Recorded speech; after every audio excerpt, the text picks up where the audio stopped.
नमस्कार, मेरा नाम डॉक्टर संतोष पांडे है। वाराणसी उत्तर प्रदेश का रहने वाला हूँ। 90% दिव्यांगता में हूँ और इस जीवन में मैं नॉर्मल लाइफ भी जिया हूँ और व्हीलचेयर पे आकर के भी मैंने लाइफ को बड़े नज़दीक से देखा।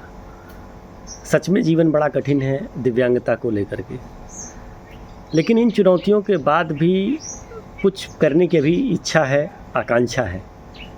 मैं ध्यान दिलाना चाहूँगा, हमारे देश में मीडिया चूँकि चौथा स्तंभ है और यह मीडिया बहुत ही जानकारियाँ उपलब्ध कराता है, लोगों के बीच में सामाजिक मुद्दे को लेकर के जाता है।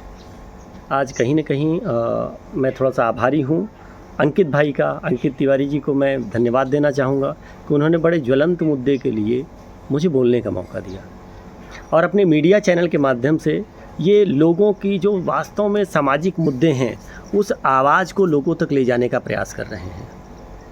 क्योंकि वास्तविकता में दिव्यांगों के लिए जो भी अब तक कानून बने वो कानून इस तरह के हैं कि जैसे बिना विष का सांप।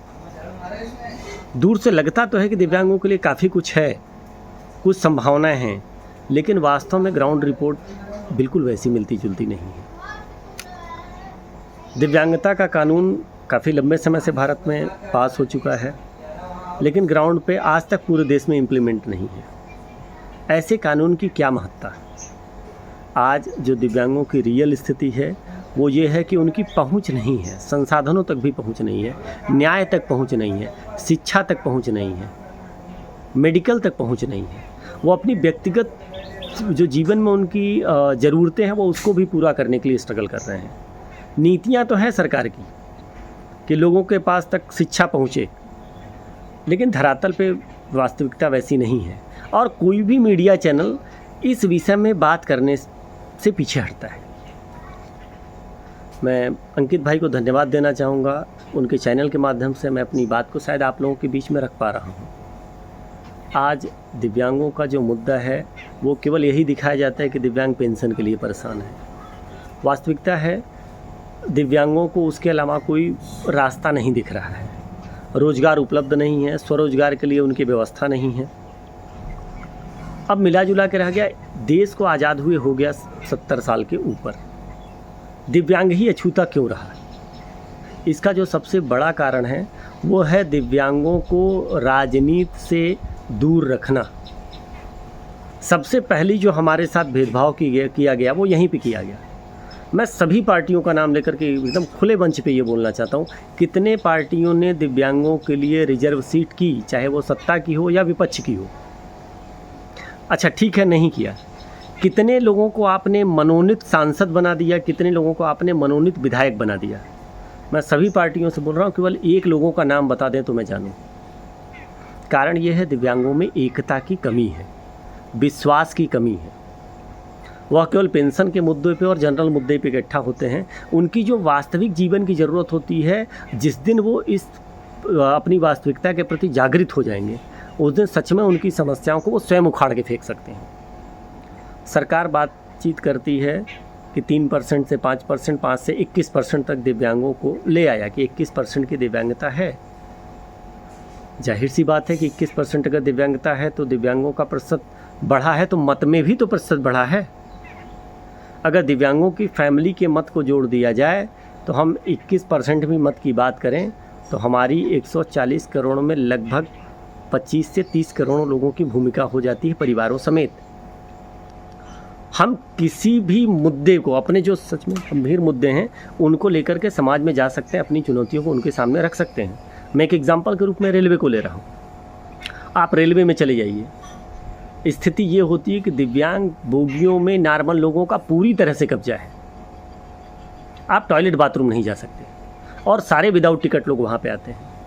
अभी कुछ शहरों में थोड़ा बहुत अवेयरनेस आई है, लोग जागरूक हुए हैं कि दिव्यांग बोगियों में जा कर के चेक करना, अन्य जो लोग हैं उनको बाहर निकालना। लेकिन ये कब तक चलेगा? क्यों नहीं सरकार मेट्रो रेलवे जैसे नियम ले आती है? आप कभी मेट्रो की यात्रा करिए। मैं दिल्ली मेट्रो में यात्रा मैंने किया है, बहुत ही बेहतरीन सुविधा है वहाँ पे। आप यात्रा करते समय टिकट के समय ही आप अपने लिए एक असिस्टेंट की एक एस्कॉर्ट की बातचीत कर लीजिए। एस्कॉर्ट आपको वहाँ पे ले जाएगा, ट्रेन में बैठाएगा, कहाँ पे उतरना है वहाँ पे एक दूसरा एस्कॉर्ट रहेगा, आपको उतारेगा और स्टेशन के बाहर छोड़ेगा।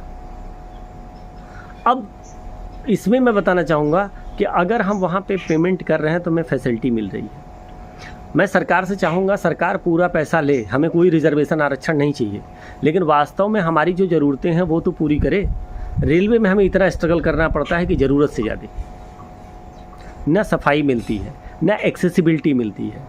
भारत के 70% रेलवे स्टेशन तो अभी इस तरह के हैं कि रेलवे के बोगी के पीछे दिव्यांग बोगी होती है, आगे भी रहेगा तो स्टेशन के बाहर खड़ा हो जाता है और पीछे रहेगा तो स्टेशन पे पीछे छूट जाता है। दिव्यांग व्यक्ति कैसे रेलवे के डिब्बों में चढ़ेगा, कैसे उतरेगा? और क्या छोटे स्टेशन वाले जो यात्री हैं, जो दिव्यांग यात्री हैं, क्या वो यात्रा नहीं करें? मैं व्हीलचेयर पर रहता हूँ, मुझे ये तकलीफ़ें पता है। कानून व्यवस्था इतनी लचर है कि छोटे मोटे केस को लेकर के भी 15-15, 20-20 साल से लड़ाइयाँ लड़ रहा हूँ। दिव्यांगों के लिए कहने के लिए सब कुछ स्पेशल है, वास्तव में कुछ भी नहीं है। गाड़ियों के लिए व्यवस्था है कि दिव्यांग गाड़ी लेंगे तो उनको छूट मिलेगी। आप किसी भी बड़े शोरूम में चले जाइए, उनको इस विषय में नहीं पता है, कोई छूट आपको नहीं मिलनी है। हम अवेयर ही केवल होंगे या वास्तव में अपने जीवन में कुछ करेंगे भी?